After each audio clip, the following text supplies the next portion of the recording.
నమస్కారం సహస్ర 9 న్యూస్ కి స్వాగతం. నా పేరు సుమలత. వార్తల ముందుగా హెడ్లైన్స్.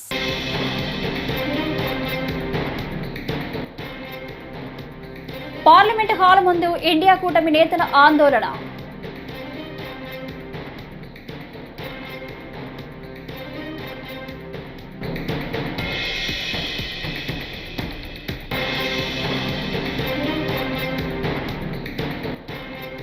చంద్రబాబు అధ్యక్షతన కొనసాగుతున్న కేబినెట్ భేటీ, పలు కీలక అంశాలపై చర్చిస్తున్న మంత్రివర్గం.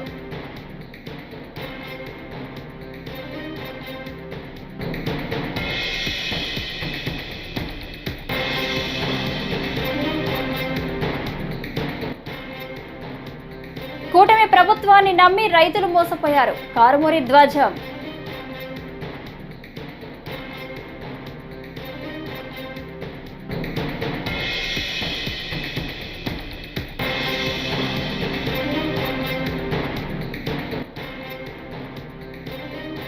రేవంత్ రెడ్డి తీసుకొచ్చింది ప్రజాపాలన కాదు, పోలీసుల రాజ్యం. బీఆర్ఎస్ నేత దేవి ప్రసాద్ విమర్శ.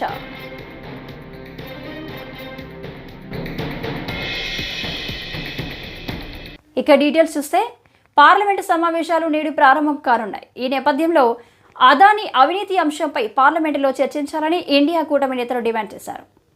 ఈ క్రమంలో పార్లమెంటు ఆవరణలో ఇండియా కూటమి నేతలు ఆందోళన చేపట్టారు. కాగా అదానీ సంస్థల అధినేత గౌతమ్ అదానీపై అమెరికాలోని న్యూయార్క్ కోర్టులో క్రిమినల్ కేసు నమోదైన విషయం తెలిసిందే.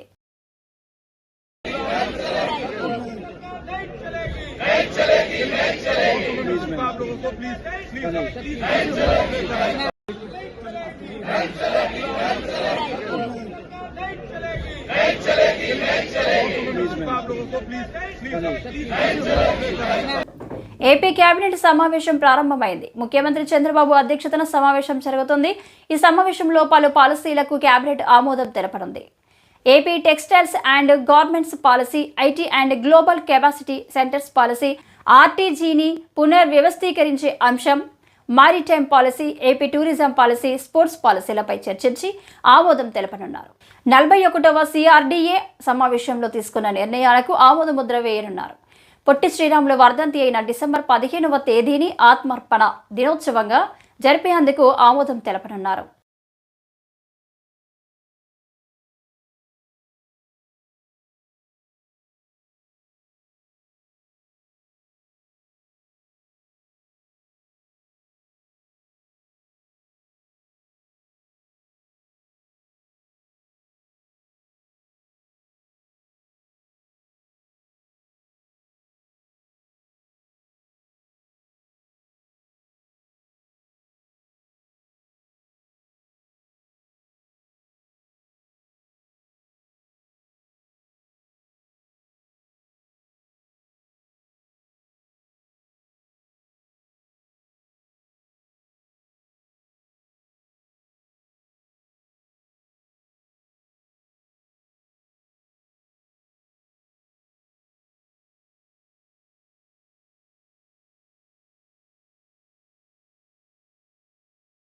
రాష్ట్రంలో రైతాంగాన్ని సీఎం చంద్రబాబు ప్రభుత్వం గాలికి వదిలేసిందని ధ్వజమెత్తారు మాజీ మంత్రి కారుమూరి నాగేశ్వరరావు. రైతులకు గిట్టుబాటు ధర ఎలా కల్పించాలి అనే దాన్ని మర్చిపోయారని మండిపడ్డారు. రైతులకు ఇస్తామన్న 20,000 రూపాయలు ఇవ్వలేదని విమర్శలు గుప్పించారు. ఈ మేరకు విశాఖపట్నంలో మంగళవారం కారుమూరి మాట్లాడుతూ కూటమి పాలనలో దళారీ వ్యవస్థ పెరిగిపోయిందని దుయ్యబట్టారు. కూటమి సర్కార్లో దళారీ రొక్కం, రైతుకు దుఃఖం మిగిలిందని అన్నారు. వాళ్ళకి గిట్టుబాటు ధర కల్పించాలి, ప్రభుత్వం తరఫున కొనుగోలు చేయడానికి ఏ రకంగా చర్యలు తీసుకోవాలి, అధికారుల్ని అప్రమత్తం చేయాలనే ఆలోచన ఏ మాత్రం కూడా లేకుండా కనీసం ఆ రైతులకి తోడుగా 20,000 రూపాయలు ఇస్తానని చెప్పిన అది ఎగ్గొట్టేసి ఈ క్రాప్ కూడా చేయకుండా ఇవాళ ఈ క్రాప్ చేస్తుంటే 1,350 కోట్ల రూపాయలు రైతులకి నష్టపరిహారం వచ్చి ఉండేది, ఇన్సూరెన్స్. అది కూడా చేయకుండా ఈరోజు పంట వచ్చిన దానికి ఫలితం లేకుండా దళారీ వ్యవస్థ పెరిగిపోయింది. దళారీకి రొక్కం, రైతుకి దుఃఖం. దళారీకి రొక్కం, రైతుకు దుఃఖం. ఈ రకమైన పరిస్థితిలో రైతుని నెట్టేశారు రోడ్డు మీద. ఇవాళ ఎక్కడ చూసినా సరే ధాన్యం కొనే నాదుడు లేక టోటల్గా దళారీ వ్యవస్థ పేటరేగిపోతా ఉంది. జగన్మోహన్ రెడ్డి గారు ఉన్నప్పుడు రైతే ఈ రాష్ట్రానికి దేశానికి వెన్నెముక. రైతుని అన్ని రకాలుగా ఆదుకోవాలి, రైతునికి మేలు చేయాలి, మంచి చేయాలి. ఇవాళ మీరైనా నేనైనా భోజనం చేసాకే బయటకు వస్తాం. ఇప్పుడు టిఫిన్ చేసాం, మళ్ళీ ఇప్పుడు వెళ్ళి భోజనం చేస్తాం. వాళ్లే కనుక కారిని పాడేస్తే ఏంటి మన పరిస్థితి? ఏం తిని బతకాలి? ముఖ్యమంత్రి అయినా ప్రధానమంత్రి అయినా ఎవరైనా. ఏడాది కాలంలో కాంగ్రెస్ ప్రభుత్వం ఉద్యోగులను మోసం చేసిందని బీఆర్ఎస్ నేత దేవి ప్రసాద్ విమర్శించారు. ఎన్నికల సమయంలో ఉద్యోగులకు ఇచ్చిన ఏ ఒక్క హామీని కూడా నెరవేర్చలేదని అన్నారు. 317 జీవోను అధికారంలోకి వచ్చిన 48 గంటల్లో నెరవేరుస్తామని హామీ ఇచ్చారని గుర్తు చేశారు. 317 జీవోపై వేసి కేబినెట్ సబ్ కమిటీ 6 నెలల తర్వాత ఇచ్చిన నివేదిక కొండను తవ్వి ఎలుకను పట్టినట్లుగా ఉందని అన్నారు. స్థానికత అంశాన్ని సబ్ కమిటీ పూర్తిగా విస్మరించిందని పేర్కొన్నారు. ఈ నివేదికపై ఉద్యోగ సంఘాలు కూడా నిరసన తెలుపుతున్నాయని అన్నారు. ఈ సందర్భంగా గుర్తు చేస్తా ఉన్నాను. ఎన్నికల సందర్భంగా ఉద్యోగులందరూ కూడా అనేక విషయాల మీద రేవంత్ రెడ్డి హామీలు ఇచ్చినప్పటికి కూడా ఏ ఒక్క హామీ కూడా ఈ సంవత్సర కాలంగా 7వ తారీఖు వస్తే సంవత్సరం అవుతుంది. ఈ సంవత్సర కాలంగా ఉద్యోగుల ఉపాధ్యాయుల సమస్యలకు సంబంధించి ఏ ఒక్క ముందడుగు కూడా పడలేదనేటువంటి విషయాన్ని మేము స్పష్టం చేస్తూ ఉన్నాం. 317 జీవో గతంలో మా ప్రభుత్వం ఇచ్చినటువంటి జీవోలో కొన్ని లోటుపాట్లు ఉన్నాయి. వాటిని సవరించాలని ఉద్యోగ ఉపాధ్యాయ సంఘాలు అనేక రోజులుగా అడుగుతూ ఉన్నాయి. రేవంత్ రెడ్డి గారు మేము అధికారంలో వస్తే 48 గంటల్లో 317 జీవోను సవరిస్తాం, దానివల్ల నష్టపోయినటువంటి కొంతమందికి మేము న్యాయం చేస్తామని చెప్పి వారు ఎన్నికల సందర్భంగా హామీ ఇచ్చారు. అధికారంలోకి వచ్చినాక అన్ని క్యాబినెట్ సబ్ కమిటీలాగే దీని మీద కూడా ఒక క్యాబినెట్ సబ్ కమిటీ వేసిండ్రు. క్యాబినెట్ సబ్ కమిటీ గత 6 నెలలుగా అనేక ఉద్యోగ ఉపాధ్యాయ సంఘాల నుంచి అనేక ప్రజాప్రతినిధుల నుంచి కూడా సమాచారం సేకరించింది. కానీ చివరికి 6 నెలల తర్వాత క్యాబినెట్ సబ్ కమిటీ ఇచ్చినటువంటి నివేదిక కొండను తవ్వి ఎలుకను పట్టినట్టు చందంగా అసలు 317 జీవోకు సంబంధం లేనటువంటి అంశాలని జీవోలో ఇచ్చారు. 243, 44, 45 ఈ 3 జీవోలు ఇచ్చినప్పటికి కూడా అసలు 317 జీవోలు. మౌలికకు న్యాయం జరిగే వరకు పోరాటం తప్పదని Janasena party regional coordinator Boina Parvathi Naidu వెల్లడించారు.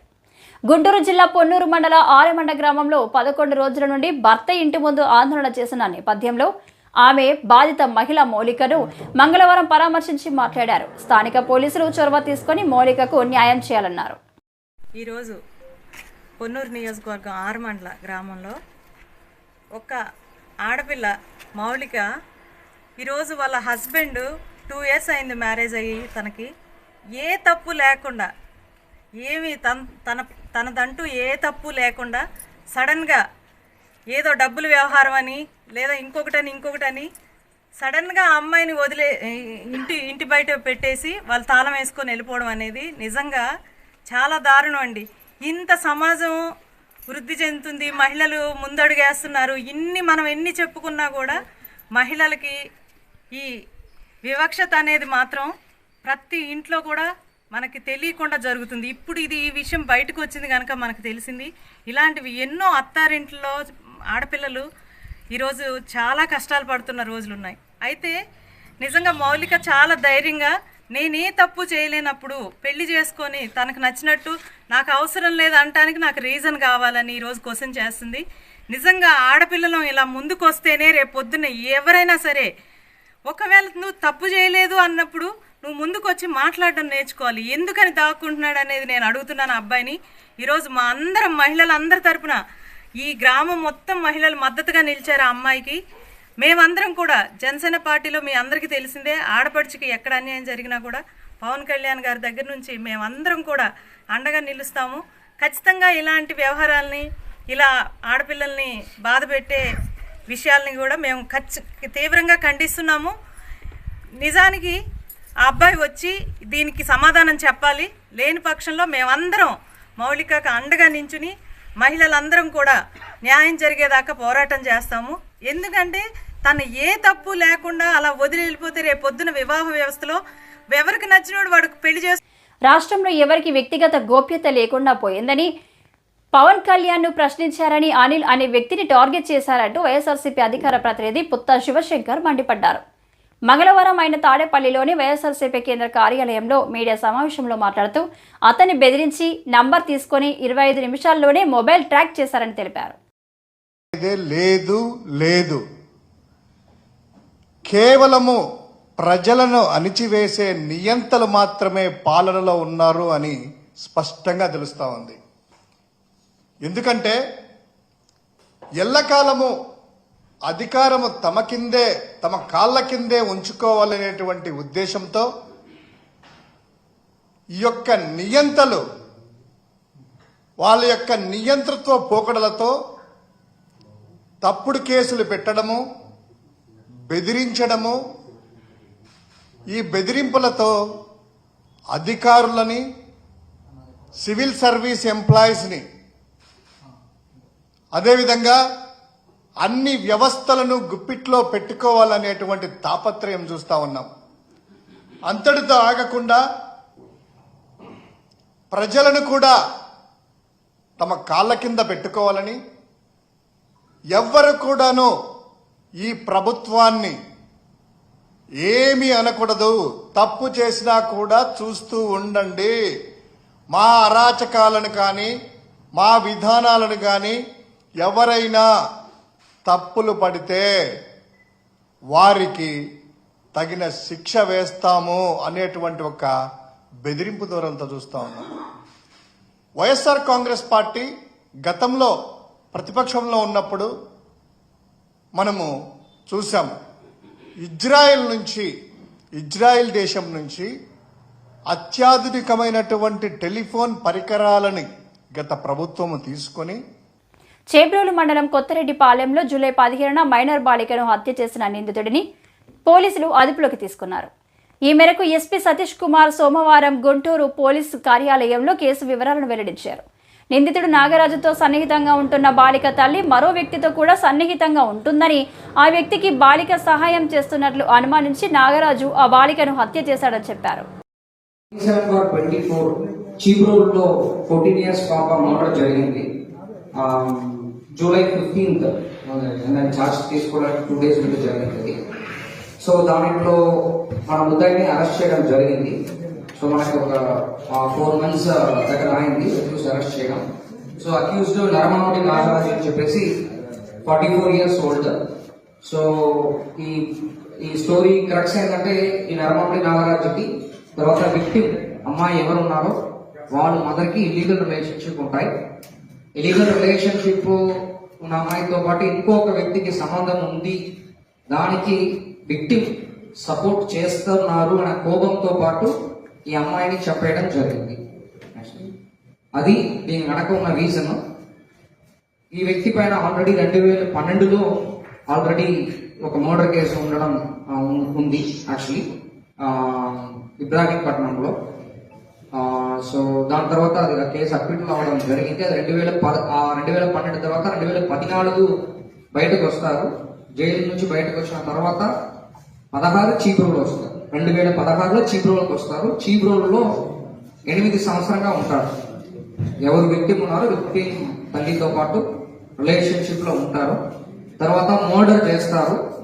మర్డర్ చేసిన తర్వాత ఇక్కడ నుంచి విజయవాడ నుంచి హైదరాబాద్ హనుమకొండ, తర్వాత హైదరాబాద్ వెళ్ళి మళ్ళీ వైజాగ్ వచ్చి రాజమండ్రిలో ఉన్నప్పుడు మనకి బేస్డ్ ఆన్ ఇన్ఫర్మేషన్, తర్వాత మనం technical analysis and based on information ప్రభుత్వం పరిపాలనలో విఫలం చెంది వైసీపీపై విమర్శలు చేస్తుందని వైసీపీ గుంటూరు జిల్లా అధ్యక్షుడు అంబటి రాంబాబు ధ్వజమెత్తారు. గుంటూరు సిద్ధార్థ నగర్లో క్యాంపు కార్యాలయంలో సోమవారం అంబటి మాట్లాడారు. పవన్ కళ్యాణ్కి ఏమాత్రం అవగాహన లేదని, కాకినాడ పోర్టు నుంచి అక్రమ రవాణా జరుగుతుందని కలెక్టర్ షిప్ సీజ్ చేశారన్నారు. ఆ తర్వాత పవన్ కళ్యాణ్ వెళ్లి రెండోసారి సీజ్ చేయడం చూస్తే నవ్వొస్తుందన్నారు. చీఫ్ మినిస్టర్ వెళ్ళి చెప్తున్నాడు, పౌరశాఖ మంత్రి గారు చెప్తున్నాడు, ఇంకా ఇక్కడ పీడిఎస్ రైస్ బియ్యం విచ్చలవిడిగా జరుగుతూ ఉంది. ఎవరు వైఫల్యం ఇది? జగన్మోహన్ రెడ్డి గారి వైఫల్యమా? వైఎస్ఆర్సీపీ వైఫల్యమా? మీ వైఫల్యం కాదా? పౌర సరఫరాల శాఖ మీరు తీసుకున్నారు, మన చెక్ పోస్ట్ ఉన్నాయి, 2 చెక్ పోస్టులు. ఆ చెక్ పోస్టులు దాటుకు వెళ్ళాలి, మళ్ళా కస్టమ్స్ క్లియరెన్స్ ఉండాలి. అయినా కూడా పీడిఎస్ రైస్ భారీ ఎత్తున ఎగుమతి జరుగుతూ ఉంది ఇతర దేశాలకి అనేటువంటి మాట మీరు మాట్లాడుతున్నారంటే అది నాట్ ఫీలింగ్. మీకు సిద్ధి అనిపించడం లేదా? ప్రభుత్వం మీకు వచ్చిన తర్వాత కూడా ఇంకా మీరు పీడిఎస్ రైస్ ఆపలేకపోయారే మీ భాషలో. అది అంటే అంత కట్టుకోవచ్చు 20 మంది కానిస్టేబుల్ సార్ ఎంతమంది పెట్టాలి? పెట్టు, 2 లక్షల మంది పెట్టు. ఎవరు కదన్నాడు? ఇప్పుడు మీ అధికారం వచ్చింది కదా, 5 మాసాల నుంచి పరిపాలన చేస్తున్నారు కదా, ఎందుకు మీరు పెట్టడం లేదు? తిరుచానూరు శ్రీ పద్మావతి అమ్మవారి కార్తీక బ్రహ్మోత్సవాల్లో 6వ రోజైన మంగళవారం సాయంత్రం గరుడ సేవను పురస్కరించుకొని శ్రీవారి స్వర్ణ పాదకుల ఊరేగింపు వైభవంగా జరిగింది. తిరుమల శ్రీవారి ఆలయం నుండి స్వామివారి స్వర్ణ పాదుకలను మొదట తిరుచానూరులోని పసుపు మండపం వద్దకు తీసుకువచ్చారు. అక్కడ ప్రత్యేక పూజలు నిర్వహించిన అనంతరం మంగళ వాయిద్యాలు, భజనలు, కోలాటాల నడుమ ఊరేగింపుగా అమ్మవారి ఆలయంలోకి తీసుకెళ్లారు.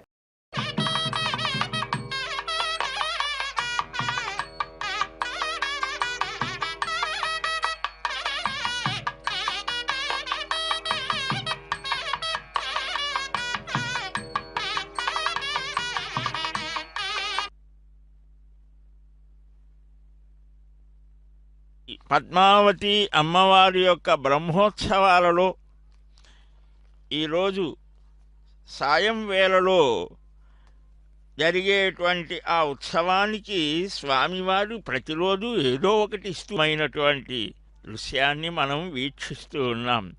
పుట్టినిల్లు క్షీరాబ్ధిపై మెట్టినిల్లు పరమకు ఉండేటువంటి విశేషం చాలా గొప్పదిట. ఎందువలనంటే ఆ పాదాలే కాళీని పడగల మీద నాట్యం చేశాయి. ఆ పాదాలు అహల్యని ఉద్ధరించాయి. ఆ పాదాలు ఆ బలిచక్రవర్తి శిరస్సున నిలిచాయి. ఆ పాదాల నుంచే ప్రభవించింది గంగ, పవిత్రం చేస్తోంది. ఆ పాదాలకు ఉన్నటువంటి విశేషాన్ని చూసి అమ్మ మురిసిపోయి, స్వామి నీ స్వరూపంలో విశేషమైనటువంటి ఆ పాదాలు ఎప్పుడూ కూడా తులసితో నిండిపోయి ఉంటుందయ్యా, కానీ నేను కూడా మీ ప్రపత్తి మనం చేయాలి. అందుకనే ఆ శ్రీనివాసుడు స్వయంగా తన పాదుకలను, స్వర్ణ పాదుకలని పంపించారు. ఆ పసుపు మంటపం దగ్గర నుంచి ఆ పాదాలని ఉత్సవంగా తీసుకొని వెళ్ళడం. ఆ గరుడ సేవలో ఇద్దరూ కూడా గరుత్మంతుణ్ణి అధిరోహిస్తారు కదా. ఆ ఇద్దరిలో మరి ఒకరు దేవలోకం నుంచి బంగారు కమలాలు తెచ్చి ఆ మహాలక్ష్మి మంత్రాన్ని జపించి అర్చించు అనంటే ఆ స్వర్ణ కమలంలో 16 ఏళ్ల కన్యకగా శ్రీ మహాలక్ష్మి ఆవిర్భవిస్తోంది అని అశరీరవాణి చెబితే ఇక్కడకు వచ్చాడట శ్రీనివాసుడు. కుంతాయుధంతో తటాకాన్ని త్రవ్వాడు, వాయువుని స్మరించాడు, ఇంద్రానుమతితో దేవలోకం నుంచి బంగారు కమలాలు తెప్పించాడు, స్వర్ణ కమలాన్ని ప్రతిష్ఠించాడు. ఆ గంధర్వుడు వాయువు తెచ్చిన దివ్య కమలాలతో మహాలక్ష్మి మంత్రాన్ని అనుష్ఠిస్తూ అర్చన చేశాడు. దేనికోసం? మనకు వేదంలో ఈ 3 సంబంధమైనటువంటి శ్రీ సూక్తం, భూసూక్తం, నీలా సూక్తం, 3 సూక్తాలతో వేదం స్తుతిస్తోంది. కానీ ఇన్ని రూపాలలో దేనికోసం? భగవంతుణ్ణి. కాకినాడ పోర్టులో తనిఖీ చేసినప్పుడు స్టెల్లా షిప్లో దొరికిన పీడీఎస్ బియ్యాన్ని తనిఖీ చేసేందుకు 5 శాఖల అధికారులతో మల్టీ డిసిప్లినరీ కమిటీని ఏర్పాటు చేయడం జరిగిందని కాకినాడ కలెక్టర్ షణ్మోహన్, జిల్లా ఎస్పీ విక్రాంత్ పాటిల్ పేర్కొన్నారు. మంగళవారం కాకినాడ కలెక్టరేట్లో జిల్లా కలెక్టర్ షణ్మోహన్ సెగిలి, జిల్లా ఎస్పీ విక్రాంత్ పాటిల్ మీడియాతో మాట్లాడారు. కమిటీ ఆధ్వర్యంలో తనిఖీలు చేయడం జరుగుతుందన్నారు. అండ్ ఎక్కడైనా పీడిఎస్ రైస్ సంబంధించి అక్కడ ఇన్స్టెంట్ చెక్లో జరిగినవి ఇమ్మీడియట్గా సీజ్ చేయటం, ఆ సీజ్ చేసిన స్టాక్కి సంబంధించిన గోడౌన్ దగ్గరికి వెళ్ళటం, గోడౌన్లో ఇంకా స్టాక్ ఉంటే గోడౌన్ స్టాక్ సీజ్ చేయడం, ఈ ప్రాసెస్ మళ్ళీ స్ట్రెంథన్ చేయడం జరిగింది. అండ్ దానికి సంబంధించి ఏదైనా మనకి మీడియా వారి ద్వారా కానీ ఇంకెవరి దగ్గర ఇన్ఫర్మేషన్ ఉన్నా కూడా యూ కెన్ ఆల్వేస్ ఇంటిమేట్ మీ మనందరి దగ్గర నా ఫోన్ నెంబర్ ఎక్కడ నాది?